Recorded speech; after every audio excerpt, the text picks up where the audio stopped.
রাম নারায়ণ রাম, রাম নারায়ণ রাম, রাম নারায়ণ রাম। তখন বুঝটা কোথায় ছিল? ক্রমশ ক্রমশ আজ যেটুকু বুঝতে পারছো, সেই বুঝ যেটা ছিল, সেই বুঝেরই বুঝ বুঝতে বুঝতে আসছো। কিন্তু নীতিটা এক হচ্ছে না কেন? হিন্দুর ধর্ম, মুসলমানের ধর্ম, খ্রিস্টানের ধর্ম, এই ধর্মকে টুকরো টুকরো করে সমাজকে বিভ্রান্ত করছে কারা? তারা সমাজে মন গড়া চিন্তায় সমাজকে বিভ্রান্ত করেছেন বেশিরভাগ। ধর্মের বিকৃত অর্থের জন্য আজকের এই ভেদাভেদ। বেদ তো অভেদ। বেদ হচ্ছে প্রকৃতি, বেদ হচ্ছে জ্ঞান, বেদ হচ্ছে বিচার, বেদ হচ্ছে তেজ, বেদ হচ্ছে সুর, যে সুর থেকে আজ সব অসুর চলে গেছে। তোমরা চিন্তা করে দেখো, তোমার ঘরে মুসলমান হাত বাড়ালে ঘরের জল ফেলে দাও। তাহলে কেন তোমাদের উপর মুসলমানরা খেপবে না? তাদের যদি কুকুরের মতো ঘৃণা করো, সেই মুসলমানরা তোমাদের ভালোবাসতে পারে? আমাদের বাড়ি বৈদিক বাড়ি বলে বিখ্যাত। সেখানে পূজা পার্বণ যাগযজ্ঞের খুব সংস্কার। একটা মুসলমান ঘরের মধ্যে হাত বাড়িয়েছিল, ঘরের সব জল ফেলে দিল। আমি তখন প্রতিবাদ করেছিলাম। আমার তখন 11 বছর বয়স। আবার হিন্দুরা মসজিদে গেলেও একই অবস্থা। আমি বললাম, জেঠু, তুমি ঘরের জল কি করে ফেলে দিলে? ঘরের মধ্যে হাত বাড়ালে কি হয়েছে? এক ঘাটের জল পান করছি সবাই। প্রভাত হলে একজনের মুখ আরেকজন দেখছি। এই জলটা ফেলে দিলে কেন? জেঠামশাই বললেন, শ্লেচ্ছজাত। আমি বললাম, তা হবে না। তোমার রক্ত আর তার রক্ত একই রকম।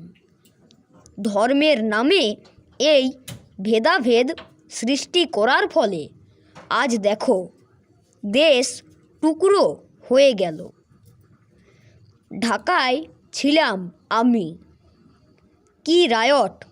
হিন্দু মুসলমানের মধ্যে সাংঘাতিক অবস্থা।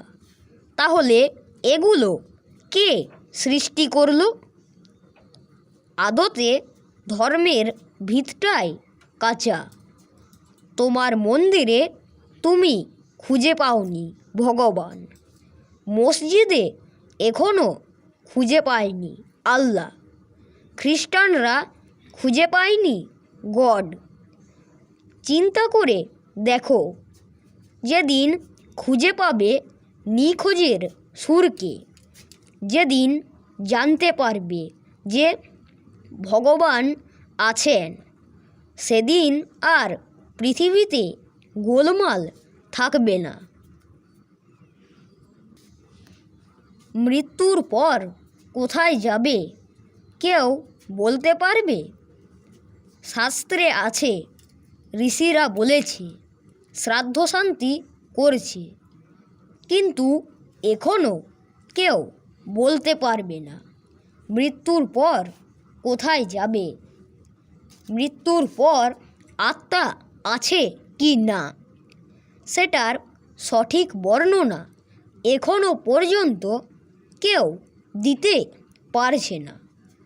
কিন্তু এক শ্রেণীর ব্যক্তিরা এই শ্রাদ্ধ শান্তি করে প্রচুর টাকা কামাচ্ছে। আমার কাছে রোজই 2-3টে করে শ্রাদ্ধ করাতে আসে, কিন্তু আমি তো শ্রাদ্ধ করাই না, কোনো পয়সা লাগবে না এ কথা বলে একটু জল ছিটিয়ে দিই।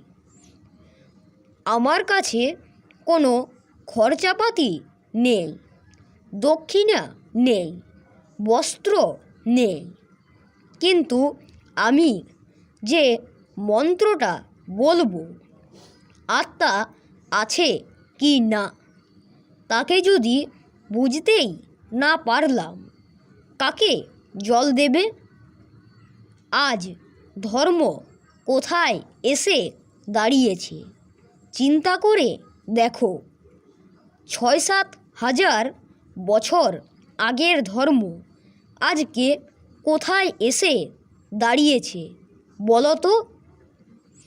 অনেকে আমাকে এসে জিজ্ঞাসা করে, বাবা আমি গয়ায় পিণ্ডি দিতে যাব?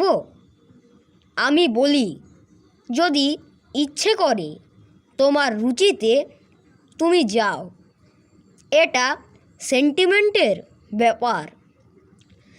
আমি সেখানে হ্যাঁও বলবো না, নাও বলবো না।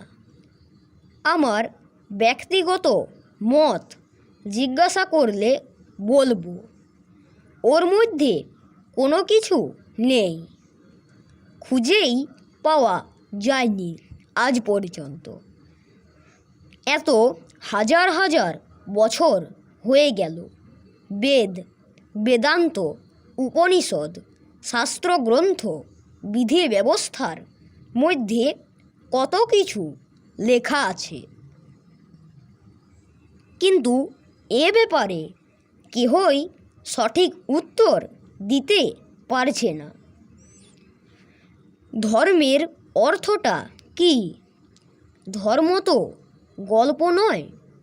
আমাদের দেশে বেশিরভাগ ক্ষেত্রে ধর্ম হচ্ছে গল্প, কল্পনা, ভাব আর উচ্ছ্বাস। আর আমি যে ধর্মের কথা সবাইকে জানাই সেটা হলো বিজ্ঞান, যুক্তি, গণিত বা ম্যাথমেটিক্স। সেখানে অঙ্ক আছে, আর সুর, ছন্দ, লয় আছে। এটা হলো ধর্ম। ধর্মে গল্পের ব্যাপার নেই, ভাবের ও উচ্ছ্বাসের ব্যাপারও নেই। গল্প দিয়ে মানুষকে কতদিন ভোলানো যায়? কোথায় স্বর্গ, কোথায় নরক? দেবতারা এইভাবে ঘুরতেন, লক্ষ্মীনারায়ণ ওইভাবে ঘুরতেন। অনেক গল্প হয়ে গেছে, গল্প দিয়ে মানুষকে চমক লাগানো যায়, আর কিছু হয় না। আজ আমি ঠাকুর হয়েছি, আমার হাজার হাজার সন্তান আছে।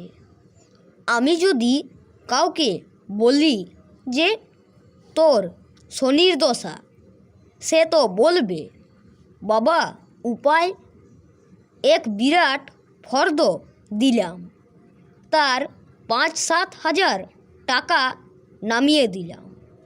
গুরুগিরি করে শিষ্যের মাথায় হাত বুলিয়ে যারা পয়সা রোজগার করে, আমি তাদের বলবো পকেটমারের চেয়েও খারাপ। আমার সন্তানদের আমি বলে দিয়েছি, যেদিন দেখবি আমি গুরুগিরি করে তোদের থেকে পয়সা নিচ্ছি, সেদিন আমাকে ওপেন গুলি করে মারবি। পরিষ্কার কথা, কারণ আমার উপর নির্ভরশীল। আমাকে যারা বাবা বলে জানে তাদের ঠকিয়ে যদি আমি পয়সার ধান্দায় ঘুরি আর তাদের ভয় দেখিয়ে যদি শনি রাহু শান্তি সত্যয়ন আর যজ্ঞ করতে শুরু করি, তাহলে সেটা কি ঠিক হবে? যারা এমন করে তারা পরগাছা ছাড়া আর কি? পরগাছা আর আগাছা সমাজে রাখা উচিত নয়। রাম নারায়ণ রাম, রাম নারায়ণ রাম, রাম নারায়ণ রাম।